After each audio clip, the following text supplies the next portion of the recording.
once a slave, became a brilliant and powerful leader of the anti-slavery movement. In 1852, he was asked to speak in celebration of the 4th of July. Fellow citizens, pardon me, and allow me to ask, why am I called upon to speak here today? What have I, or those I represent, to do with your national independence? Are the great principles of political freedom and of natural justice embodied in that Declaration of Independence extended to us? And am I, therefore, called upon to bring our humble offering to the national altar and to confess the benefits and express devout gratitude for the blessings resulting from your independence to us? I am not included within the pale of this glorious anniversary. Your high independence only reveals the immeasurable distance between us. The blessings in which you this day rejoice are not enjoyed in common. The rich inheritance of justice, liberty, prosperity.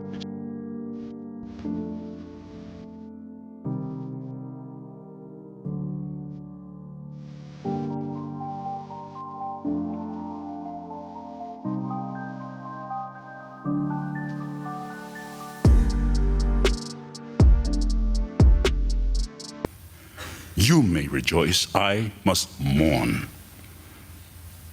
To drag a man in fetters into the grand illuminated temple of liberty and call upon him to join you in joyous anthems were inhuman mockery and sacrilegious irony. Do you mean, citizens, to mock me by asking me to speak today? What, to the American slave, is your 4th of July? I answer, a day that reveals to him more than all other days of the year the gross injustice and cruelty to which he is a constant victim. To him, your celebration is a sham. Your boasted liberty, an unholy license. Your national greatness, swelling vanity. Your sounds of rejoicing are empty and heartless. Your denunciation of tyrants, brass-fronted impudence. Your shouts of liberty and equality, hollow mockery. Your prayers and hymns, your sermons and thanksgivings, with all your religious parade and solemnity, are to him mere bombast, fraud, deception, impiety, and hypocrisy, a thin veil to cover up crimes that would disgrace a nation of savages. There's not a nation of the earth guilty of practices more shocking and bloody than are the people of these United States at this very hour. At a time like this, scorching irony, not convincing argument, is needed. Oh, had I the ability and could reach the nation's ear, I would today pour forth a stream, a fiery stream of biting ridicule, blasting reproach, withering sarcasm, and stern rebuke. For it is not light that is needed, but fire. It is not the gentle shower, but thunder. We need the storm, the whirlwind, the earthquake. The feeling of the nation must be quickened. The conscience of the nation must be roused. The propriety of the nation must be startled. The hypocrisy of the nation must be exposed, and the crimes against God and man must be proclaimed and denounced. James Earl Jones, reading the words of Frederick Douglass. Born into slavery around 1818, Douglass became a key leader of the abolitionist movement. On July 5th, 1852, in Rochester, New York, Frederick Douglass gave one of his most famous speeches, What to the slave is your 4th of July?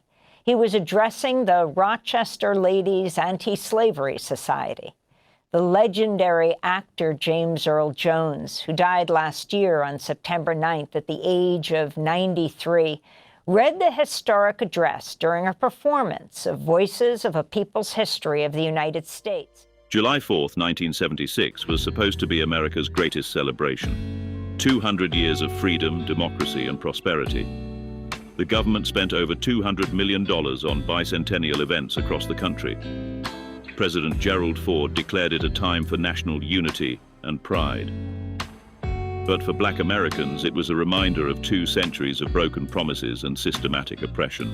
While white Americans celebrated their independence, Black Americans remembered that in 1776, over 500,000 of their ancestors were enslaved.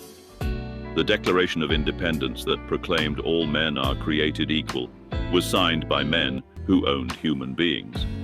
Thomas Jefferson, who wrote those immortal words about equality, enslaved over 600 people during his lifetime. But here's what really happened on July 4th, 1976 that they've been hiding from you. In cities across America, Black communities organized alternative celebrations that told the real story of American independence. In Philadelphia, the National Black Political Assembly gathered to draft the Declaration of Black Independence. In Detroit, Black activists held a counter-celebration exposing the hypocrisy of American freedom. In Atlanta, civil rights leaders organized teach-ins about the true history of Black resistance. These weren't just protests. They were the birth of a revolutionary movement that would challenge the very foundations of American society. The Declaration of Black Independence, signed on July 4th, 1976, was a 47-page document that systematically dismantled every myth about American freedom and democracy. It documented centuries of oppression, exploitation, and violence against Black Americans. But more importantly, it outlined a vision for true Black liberation that went far beyond civil rights. The document declared that Black Americans constituted a nation within a nation with the right to self-determination and independence. It called for reparations, land redistribution, and the creation of independent Black institutions. It demanded control over Black communities, schools, and economic resources. But here's what made this document so dangerous to the establishment. The Declaration of Black Independence wasn't just symbolic. It was a practical blueprint for Black liberation that included specific demands and timelines. It called for the creation of a Black political party, independent Black media, and autonomous Black economic systems. It outlined strategies for achieving political power, economic independence, and cultural sovereignty. The document was signed by over 1,000 Black leaders from across the country, including elected officials, civil rights activists, scholars, and community organizers. It represented the most unified expression of Black political consciousness since the height of the civil rights movement. But what happened next will shock you. What Black people did on July 4th, 1976, will shock you. While America celebrated its bicentennial with fireworks and parades, Black Americans were staging the most powerful act of resistance in modern history. But what they accomplished that day has been erased from every history book. Picture this.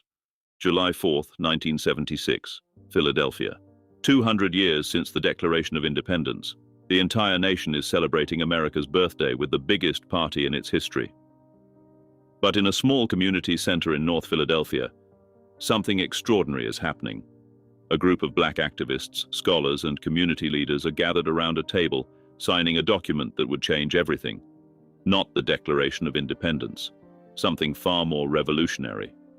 They're creating the Declaration of Black Independence, a document that would expose the lies America had been telling itself for 2 centuries and demand true freedom for Black Americans. But what happened next was so threatening to the establishment that it's been systematically erased from history. Today, we're exposing the truth about what Black Americans really did on July 4th, 1976, and why the government has spent nearly 50 years covering it up. We'll reveal the secret document that terrified Washington, the revolutionary movement that emerged from that day, and the shocking reason why you've never heard this story. But first, Let me tell you what they don't want you to know about America's bicentennial celebration and the lies it was built on. July 4th, 1976 was supposed to be America's greatest celebration. 200 years of freedom, democracy, and prosperity.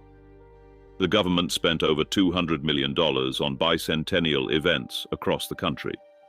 President Gerald Ford declared it a time for national unity and pride. But for Black Americans, it was a reminder of 2 centuries of broken promises and systematic oppression. While white Americans celebrated their independence, Black Americans remembered that in 1776, over 500,000 of their ancestors were enslaved. The Declaration of Independence that proclaimed all men are created equal was signed by men who owned human beings. Thomas Jefferson, who wrote those immortal words about equality, enslaved over 600 people during his lifetime.